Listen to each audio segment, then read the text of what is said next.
Hi, I'm David Gibson, City Manager for the City of Clayton, and this is a tornado recovery update as of October 27th, 2025. And I just want to start by pointing out the information that you can find on the City of Clayton's website related to the storm. We have an area here for recovery updates. This video will be added to this particular section. You can go to tracking the tornado and see story maps related to the storm. This tells the story of the storm itself, our initial response, and then our recovery updates.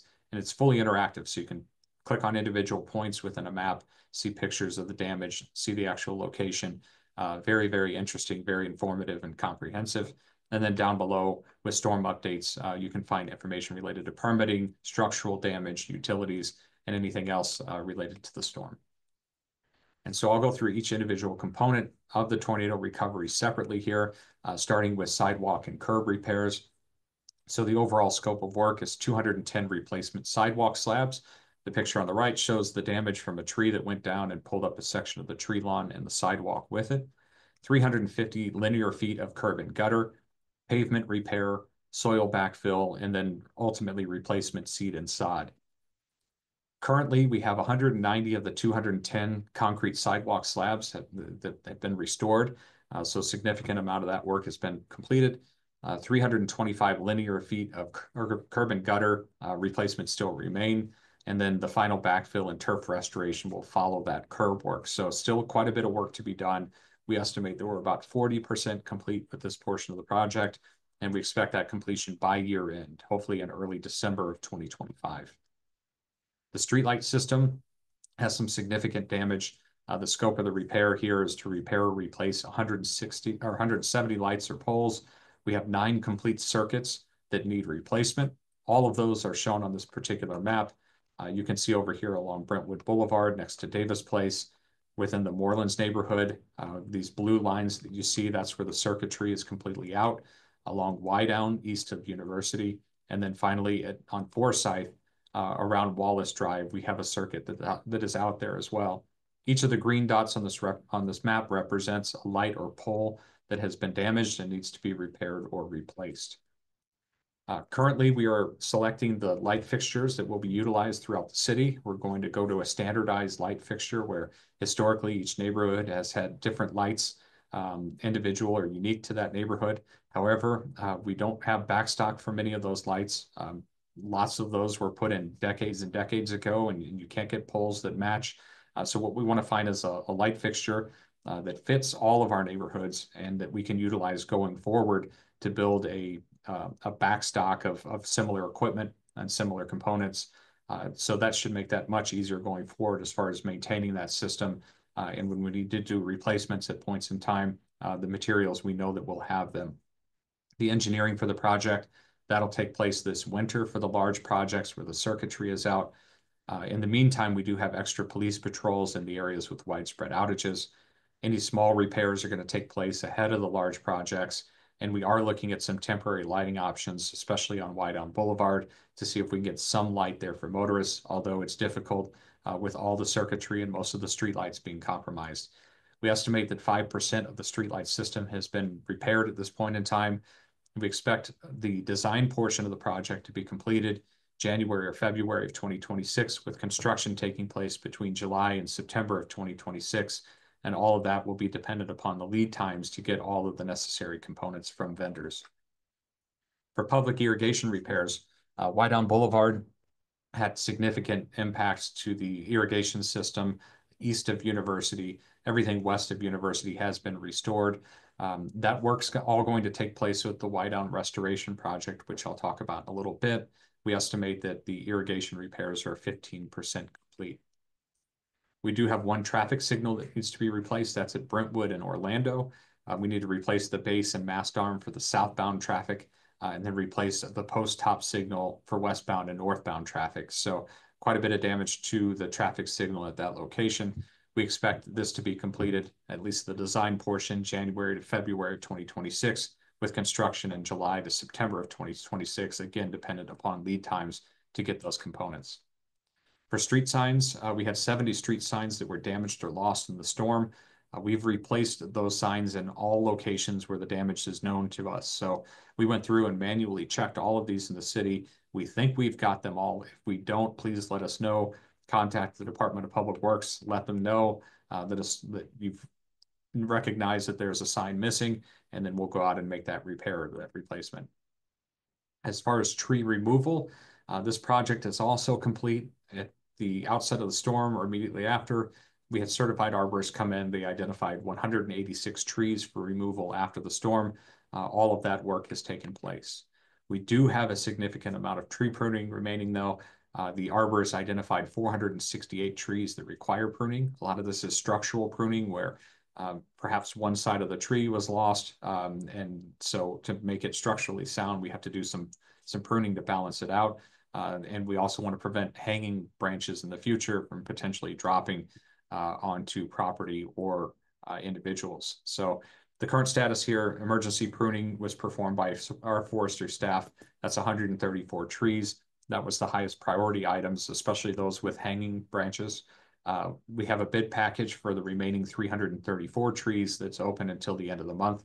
We estimate that this project is 29% complete, and whatever contractor we select in the end, they will have a deadline of March 1st of 2026 to complete the project. For stump removal, we had 50 stumps that came up with the tree completely out of the ground during the storm. Those were all removed with the debris removal. We have 577 stumps remaining from down to removed trees that need to come out. Currently, we've taken out about 86 of those stumps, primarily in those areas where the sidewalk repair has taken place. The stump removal is now moving into the medians in the city, and stumps will be removed in advance of tree planting, which will take place over a 3-year period.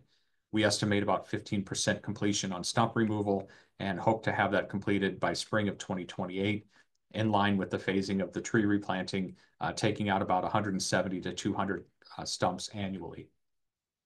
For tree replanting, we have nearly 600 trees that have been identified for replanting. We expect this to occur over a 3-year period. There are a few reasons for that. First, that provides time for contractors to actually acquire these trees that have been grown in our region, and that increases the hardiness of the tree and the chance of survival. So we want to make sure that those are native to Missouri, at least grown nearby or in this climate, so that they can adapt better when we plant them. This also allows adequate time for staff to maintain each tree, especially during the first year of after planting. And then it also allows time for all of that stump grinding to take place. The species that are chosen are being chosen by our city forester, with attention given to the overall diversity of our city's tree canopy. So we have every tree in the city mapped. We know the type of tree, where it's located, the age of the tree, the health of the tree, and we want to make sure that the diversity as this replanting is going on is maintained and actually enhanced with this particular project. So our city foresters are hard at work on that. This map here shows the damage overall to trees. The dark purple where the area is hardest hit. The lighter purple also had a significant amount of damage. Dark green would be the next scale down from that. And then the light green areas, we lost some trees, but they're going to be a little bit lower priority than the other areas. So when we go to do the replanting, there's going to be an annual distribution that's based on the canopy loss. So if you see a dark purple area on the map, such as this one in Claverack, that's an area where 50% of the trees that are planted in any given year are going to be given to those dark purple areas.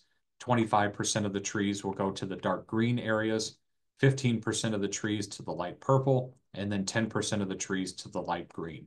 So again, I'll flip back to the previous map, and you can get a feel for citywide where that's going to take place. So dark purple first, the dark green will be the second priority, followed by the light purple and then the light green. So every area will get trees throughout the year, but the number of trees is going to be based on overall canopy loss.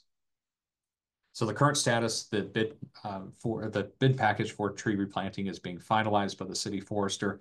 We hope to have that out soon. Again, priority will be given to those areas most affected by the storm.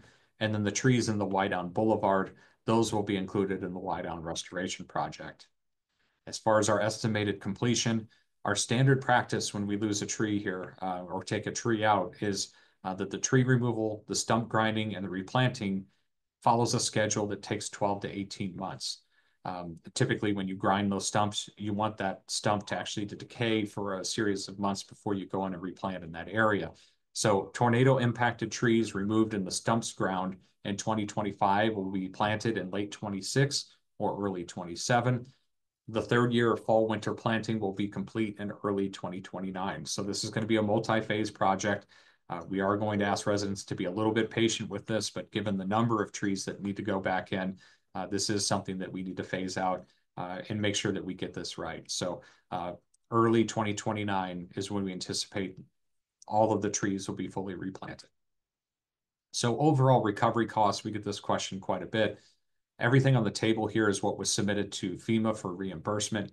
You can see the submitted costs for each of these categories, what we estimate the federal share would be, so that's 75%, the 10% share from the state of Missouri, and then the total reimbursement amount for all of these different activities. So debris removal is complete. Emergency protective measures like police overtime and other security immediately following the event. Those expenses have already been incurred, so we've submitted those for reimbursement. Streetlights, sidewalks, you can see the amount of damage in these different categories. Street lighting's, $2.5 million project, so a very large one there. The other big project is at 10 South Brentwood. This is the police building. We actually need to repair or replace a large portion of that slate roof, so that we're looking at a $2 million expense there. And after the federal and state share, as an example, we expect to receive about $1.7 million in reimbursement. So while the reimbursements are great, north of 80%, I do want to point out that tree pruning, the replanting of trees, and stump removal are not eligible for FEMA reimbursement. So the city will pay for these out of our reserves or our general fund balance. So we estimate that the cost for pruning, replanting, and the stump removal is going to be around $1.5 million. And again, there will be no reimbursement for that cost. And then finally, the Whiteown Boulevard Restoration Project. There are 3 concepts that have been developed by a landscape architect. Those can all be found for review and comment at engageclayton.com. So if you go to engageclayton.com after today, which is October 27th, you'll see each of the concepts. You can rank them. You can also comment on each of them. We're going to take that feedback to decide what that restoration project will look like going forward. And we look forward to accomplishing that as well. So that's my update as of October 27th. Again, we hope to do this every other month or at least quarterly as these projects go on. And we're always available here in City Hall if anyone has any questions about the tornado recovery. Thank you very much.